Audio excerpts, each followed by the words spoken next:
I have 20 minutes in order to explain to you 35 years of research and 2,000 pages. So I'm going to do my best. And it's about the brain. Isn't that exciting? Yes, it is. The brain, you may say, I don't mind about what's going on in my brain as long as I keep thinking, as long as my consciousness works. But your consciousness and your brain have an interesting relationship. But it is not one that is reductive. It's not that the consciousness can be reduced to the action of the brain. It's that very clearly when things go wrong with your brain, they change who you are and how you think and how you see the world. So they're obviously connected, but how? Well, there are really only three possible ways in which the world can be construed by the brain. Either it emits consciousness in the way that the kidneys secrete urine, or it transmits consciousness in the way that a radio set transmits a program. It doesn't generate the program, it just transmits it. Or it permits it. And it's the last of these that I think is the most cogent. Nobody has, and we can get rid of the first one, that the brain emits consciousness pretty much straight away. Nobody, having debated this for a couple of centuries, has come up with even the slightest plausible way in which the brain could give rise to consciousness. Ultimately, and I haven't got time to go into that, I believe that the whole cosmos is conscious. It's a field of consciousness. And so what the brain does is permit, restrict the field of consciousness in such a way that I have a personal consciousness. In this way, it's like water falling on a landscape. It falls randomly on the landscape, it's everywhere on that landscape, but in a river, the banks of the river, they don't make the water, but they constrain the water. And the banks aren't the water, and they don't cause the water, but they do permit the water to take a certain course. Now, that's the way in which I'd like you to think of it. Now, I'm going to be talking very broadly about differences in the brain hemispheres. And this is a toxic topic, because everybody's got their own lunatic idea about what these differences are. There's been a lot of nonsense talked in the sphere of pop psychology, and we now know that almost all of that is completely wrong. So I want you to, unless you know my work, please put everything you think you know about hemisphere differences out of your mind. No, it is not true that the left is reliable, a bit boring, but at least rational and dependable. Nor is it right that the right hemisphere is a bit untethered and exciting and given to painting pictures. This has been shown by all the subsequent research, really. This came out of the 1970s, 80s, and early 90s. And we've now know that most of that is completely wrong. Now, the difficulty is that just because something is wrong is not a reason for stopping asking the question why the brain is divided. The brain is divided, and all the brains we know are, however far down the evolutionary tree you go, if there's a brain, it's divided. And the other thing about it is asymmetrical.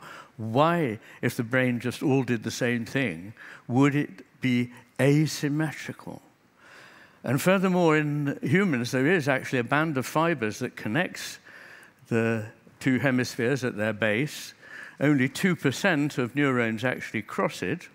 And it's a mammalian invention. Up until mammals, birds, amphibians, reptiles, and all the rest, they had divided brain, but they had no corpus callosum. And get this, with further evolution, the corpus callosum is getting smaller in relation to the size of the brain, not larger, and a lot of its activity is actually inhibitory. It's telling the other hemisphere, keep out of this, I'm dealing with it. So there's something very interesting there about hemisphere differences. Don't let anyone tell you that there aren't any important differences. Any clinician who has seen people with strokes and diseases or injuries that affect their brain will know that the side matters as much as the site. Let's ask a different question from what do they do, which was the machine question. Effectively, people used to think of the brain as a machine. And so they asked the question you would ask of a machine, well, what does it do? And so we come up with, language and reason on one side and I don't know what on the other. Indeed, there was a sort of feeling in medical school where I learned a lot about the left hemisphere. And what did the right hemisphere do? Nobody knew, but it was probably put there to stop the left hemisphere falling over. In those days, the right hemisphere apparently didn't do anything. Actually, I have to tell you a very, very different story, that pretty much everything important about understanding the world comes from the right hemisphere. So what are the differences? Well, the real differences are in the way of doing things. So, for example, it's wrong that the left hemisphere is science and maths and the right hemisphere is art and literature and things like that. Both hemispheres contribute to all of those in different ways, but the different ways are consistent across the whole field of experience. What are those two ways? Here we have to do a little bit of evolutionary history. Every creature has to solve a difficult problem, how to eat and yet stay alive. Now, that doesn't sound difficult in Budapest in 2025. But for most creatures, it does present a problem. Because if you're going to be quick enough to catch something and pick it up quickly before a competitor, you have to be really focused on a target. So one whole half of our brain has a very narrow focus to a target that it already knows what it is, and it knows that it needs it and wants it. But the trouble is that if that's the only attention you're paying to the world, you'll soon end up being somebody else's lunch while you're getting your own. So you have to have exactly the opposite kind of attention at the same time. And that is what the role of the right hemisphere is. The left hemisphere sees about a 3-degree arc out of the 360 degrees it could be attending to. But the right hemisphere has a broad, sustained vigilance without preconceptions as to what it may find. So in one case, you're targeted on something, you have to go for it in a quick and dirty way, and indeed that need to do things in a quick and dirty way, as we say in English, is the reason the left hemisphere is, frankly, deluded most of the time. As V.S. Ramachandran says, some of you may know his name, a great neuroscientist, the right hemisphere is the devil's advocate. It is the one that is saying, you might be wrong about that, it might be something else. And it's really important that we have that voice, as well as being able to accomplish the grabbing and getting rapidly. Now, I make a distinction, but it's just my distinction, between apprehending, which in Latin comes from adprehendere, to grasp onto something, which is what the left hemisphere does. And it's the left hemisphere's language areas that say, oh, I've grasped it. That grasping and getting and grabbing and having for yourself is the left hemisphere's entire role. The right hemisphere's, meanwhile, is to comprehend. And comprehend means to take together. And that is essential for understanding the world. Now, what kinds of worlds do these two hemispheres yield? My friend Richard Tarnas says, and I think it's a very good line, that world views aren't just views, they also create worlds. The only world that you can know is the world that your brain permits you to know. And it permits you to know two different worlds. Get that. How do we cope with that? Largely because most of the time we're not aware of this.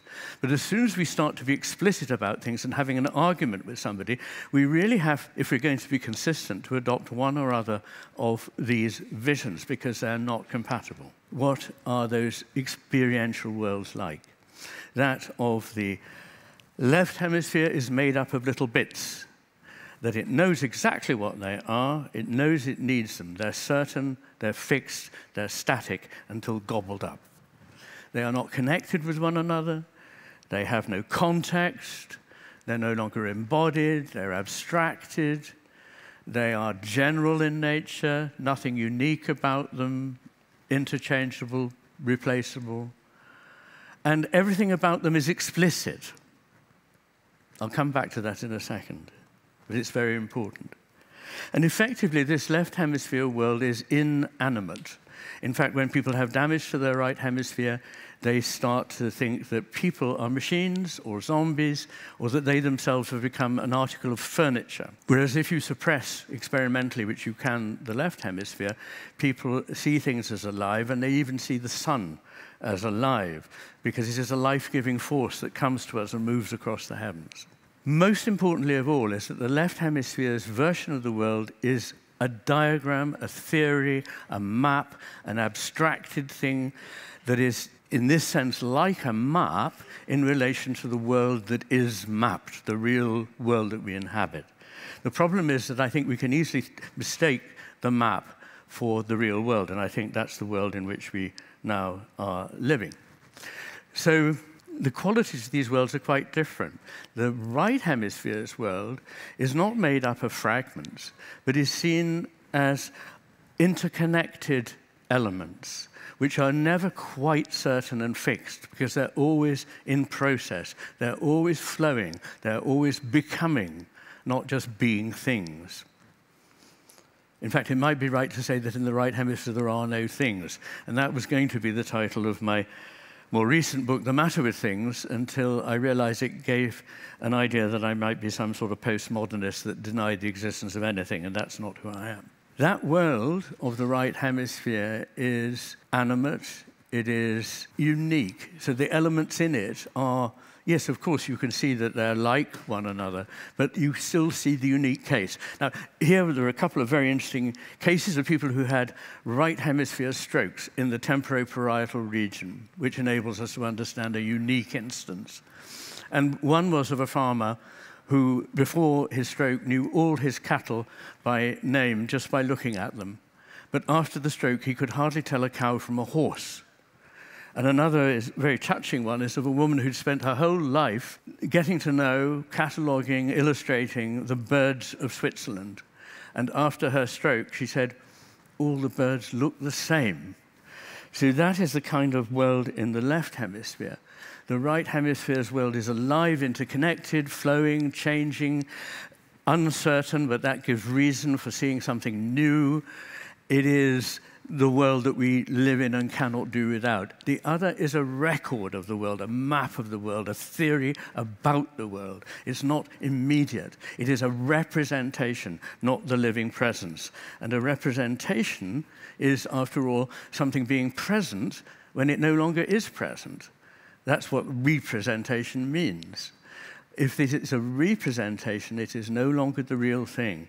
And what happens, as the great English poet Wordsworth realized, is that when we are young, we are in the presence of the world. It presences to us. We see it in all its awe-inspiring reality. But as we get older, a veil is drawn over the world, a veil of familiarity in which we say, oh yes, another picturesque view. I can put that in my little catalogue of picturesque views. Next. And that is a different way of living the world. Why is this of relevance? It's of relevance for two main reasons. One is that I can show that the left hemisphere is deluded. I'm not using that in a kind of common parlance way. I'm using that in the technical sense that a psychiatrist would use it. And in The Matter with Things, I look at 25 of the most extraordinary syndromes in which people are fully deluded, and of those, all but one follow damage to the right hemisphere, not damage to the left. And the left hemisphere on its own gives rise to delusions and hallucinations, and also does something called confabulation, which the large language models also do, says something that sounds like it should fit in here, but there's no evidence for it. We shouldn't be relying on that left hemisphere. And we can see the structure of a theory about the world in a new light. Because in the past in philosophy, one had to say, well, this school thought like this, the other school thought like that, take a pick. There's no reason to prefer one or the other. Now I can say there is a reason to prefer the one that has the stamp, the hallmark of the left hemisphere, not to prefer that, to prefer the one that has all the signs of being generated by the right hemisphere. So it makes a difference to how we evaluate various schools of philosophy, schools of politics, schools of sociology, and so forth. The second thing is that it's not just individuals that have to make these choices between two different ways of viewing the world. And most of the time, we don't obviously consciously choose, it just happens. In a society that relentlessly feeds back to us a mechanistic, rationalistic vision of the world, there is no room for all the things that really matter to us. And this is where I want to come back to the implicit. Everything that matters to you is degraded when it is made explicit. The most obvious example is a joke. Once you've made it explicit, it's just not funny anymore. But I used to teach literature at Oxford, and I realized that once you had explained a poem, the poem no longer had any effect on you. Nor can you make explicit what a piece of music says, or a great work of art or architecture. Nor can you say what your loved one means to you. You know, if I say, oh, she means everything to me, the left hemisphere says, what, really everything? So exactly what does she mean? But of course, the word mean has a quite different sense in the right hemisphere. We end up with these two kinds of ways of thinking warring with one another. And in the world we're in now, where we're all taught from early on in school to think in this mechanistic way, that we are machines, that the whole natural world is a mechanism, we miss all the things that really matter. As I say, once you've made things explicit and mechanical, they no longer are what they were. By taking them out of their context, you radically change them. Let me just give you an amusing example of that from cereal packets. So cereal packets, at least in America, have 4 sizes. And there is jumbo, which means very large. And then there comes economy, which means large. And then there comes family, which means medium. And finally, there is large, which means small. So context changes everything. It can even change the meaning of a word, never mind of an experience. So what I'm suggesting is these two worlds tend to war with one another in culture. And in the second half of The Master and His Emissary, and I'm sorry about these names, but you have to look me up and look at the books I've written. I should have pictures of the books here, but I don't. But in the second half of The Master and His Emissary, I look back over the history of the West, from the Greeks forward through the Romans to the Middle Ages, the Renaissance, the Reformation, the Enlightenment, the Industrial Revolution, Romanticism, modernism and postmodernism. And I think what I can see in 3 cases over the course of that history is that a civilization started working very well with both hemispheres working at the same time and working in collaboration, always with the right hemisphere being the dominant one. That is very important. It is the master of my title. The right hemisphere. The left hemisphere is the emissary, a bureaucrat, a high-functioning bureaucrat who goes about and does work, and ends up thinking that it actually does all the work. Now, I've worked in hospitals and universities, and in my lifetime I've seen a gross expansion of bureaucracy that is hideous to behold. And it defeats creativity, it wastes time, and it gets in the way of the professionals who are trying to do their job, healing people, teaching people. It's a neoplasm, a cancer in our world. And it is an expression of the left hemisphere's mentality. I fear that AI is another way of exporting this kind of way of thinking, however it's dressed up, however it may mimic something that looks less threatening than that. That is really what is going on. So in our world, we see all kinds of left hemisphere phenomena, the rise of bureaucracy, the doing away with concepts of skill and wisdom, which are embodied and come from lived experience. They're replaced by following algorithms. There is a huge influence of the either-or mentality, which is the left hemisphere style. Remember I said it was the quick and dirty one. It has to go, it is what I want and I'm going to get it. It can't think, well, maybe it is or maybe it isn't. By that time, it's got away. So if I'm right, that the left hemisphere is the dominant one in our culture, we'd see wars of people saying, no, I'm right, no, you're wrong, no no suggestion that both may be right in important ways. Indeed, a very important insight that the right hemisphere is able to have is that the thing and its opposite may both be true. This has been found to be the case in physics, and we're actually beginning to catch up with that. But it is a very important insight which is common in Eastern cultures, if not in the West. So it becomes either or, it becomes simplistic, it becomes general in nature, no respect for the unique or for the embodied or for the implicit. These things have to be explained. I mean, I don't like to say this, but when I first went to America, I had the odd experience in the lab of making conversation with people, and then they'd look at me in a puzzled way and they go, "Really?" And then I say, "No, not really, but never mind." Because a lot of the way we talk in England, at least, is based on irony, on things that are not said, and so on. But this explicit mentality is very strong in America and strong across the West now.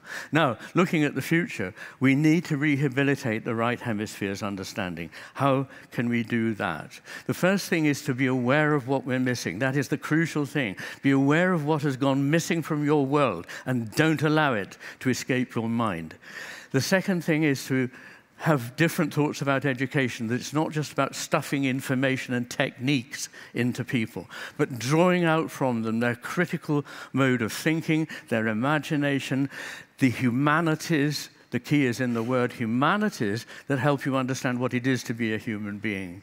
That business of poetry, of drama, of philosophy, of learning to see a point of view and then express its opposite and see how you can mediate between them. That would be a very valuable thing if everybody left school with that knowledge. We can, of course, adhere to and work for global movements such as Greenpeace and so forth, but they have been notably ineffective so far. If the West should lose its current civilization, then we have to survive in a new way. And that is something that we can do. We can begin building communities in which people live closer to the land and closer to one another, trust one another, share their meals with one another, perhaps worship together. That would be a very fine way for starting seed places from which a new civilization could spread. And it's rather like the role of the monasteries in the Middle Ages. But the third thing you can do today, not this evening, but right now, you can start it, and it makes all the difference in the world. It sounds like a small thing, but you're not asked to solve the problems of the world. Nobody could. You are asked to take responsibility for yourself. And both for your own good and for the good of society, you need to begin examining the way in which you look at the world. Change your heart and mind, in other words. Move towards it in a spirit of humility, compassion, and a deep understanding that is based not just on reasoning further and further. That is a very useful thing, but on using intuition and imagination. Thank you very much.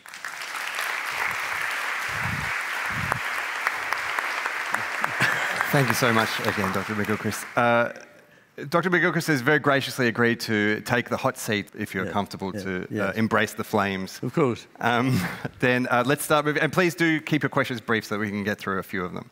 My question is, we haven't got here to this mechanistic world with a conscious decision. Do you think that with a conscious decision we can get out of here, or we have no other choice than trying to get out of here? So that's my question. Thank you. Good question. And I think the answer is, of course, we have to make a conscious decision. We haven't got much time, and we need to make that at the forefront. I have hope that this will happen. I call myself a hopeful pessimist, by which I mean that it doesn't look good. I think we'll all agree about that. But we do have signs of hope that people have got fed up with the old reductionist, materialist view of the world. Young people in particular feel they're being cheated of something, and they bloody well are. They're being cheated of the wonder of the world, and they need to get back to that. So I think we will see a shift in society against this way of thinking. But it's quite difficult. We need to push hard, because one of the things about the left hemisphere is that it really only understands itself. So it is like being in a cell with no windows. The right hemisphere has a window on the world, and it's constantly checking, is that really true? Is my theory, is what the map says actually what is going on out there? But the left hemisphere isn't. It's just referring back to itself. So it tends to reinforce itself very badly. And sometimes you see this in bureaucracies where they make a decision, we're going to do X. After a while, it becomes obvious that X didn't work. But instead of saying, oh, we made a mistake, let's try Y, they just say, we haven't done enough of X yet. This is the world we now live in. The question over here. You mentioned your friend Richard Tarnas, and I would like to mention another historian of ideas, Stephen Graukruger. Mm-hmm. They represent some kind of two opposite views on where philosophy is today. Who is the go-to philosopher right now, who I can consult with and maybe advance my research for the benefit of all? Well, I don't know who I would say is the greatest philosopher to follow that's living, but philosophers don't go away. They leave their works, and it's a huge mistake of modernity to think that it's got to be new if it's going to be any good. The idea that it's new and good is a lovely one, but it may happen occasionally, but it's in the nature of things, it's not going to happen much of the time. So the people I would look at are William James, Alfred North Whitehead, and their views of the world as a world that is in process. I mean, particularly William James was able to draw together philosophy with feeling, emotion, reason, science, all these things, intuition. He was an extraordinary figure, and I think we should all... When I was 14, one of my teachers lent me Varieties of Religious Experience, and that completely changed my life. So I suggest that we look to the past for the big insights into how to go forward. I don't know if that's any help at all, probably not, but yeah. And unfortunately, we only have time for one more question. Please do keep it brief. Yes, that lady there. If I've understood correctly, then the right hemisphere of the brain helps us to comprehend our surroundings and our environment. And then one example was something about with poetry or a joke, if we're told it, we sort of let go of that straight away. Then am I right in thinking that the right brain or the right side of the hemisphere helps in processing trauma and letting go, for example, of a traumatic experience? There are various theories of trauma and different kinds of trauma, but one is where the right hemisphere goes into a sort of shocked state and closes down. And you see that sometimes in people who've suffered very severe trauma. The word trauma is grossly overused, I believe, in our society. Everyone has been traumatized, apparently. I think, though, that it needs to be reserved for very serious trauma, and I have seen it. I think the most important thing is that the right hemisphere is empathic. The right hemisphere is what enables us to understand what another person is thinking. What understands music, poetry. It enables us to go beyond reason. I didn't choose the title, something about the limits of reason, but there are limits to it. I spend half my time defending science and defending reason because they're under attack from people with political persuasions. But actually, they're very important. But neither of them can go to the... They have perfectly reasonable limits. Everything has limits into what it can do. And neither reason nor science can tell us the answer to everything. Mozart's G minor quintet is not irrational. It's just supra-rational. It's beyond reason. And most of the important things in life are. So I argue in my work that there are 4 great pathways to understanding: science, reason, intuition, and imagination. And those last 2 get left out a lot in our world. And I think we need to refocus on those instead of worshipping science as giving us all the answers. Please join me in thanking Dr. Iain McGilchrist.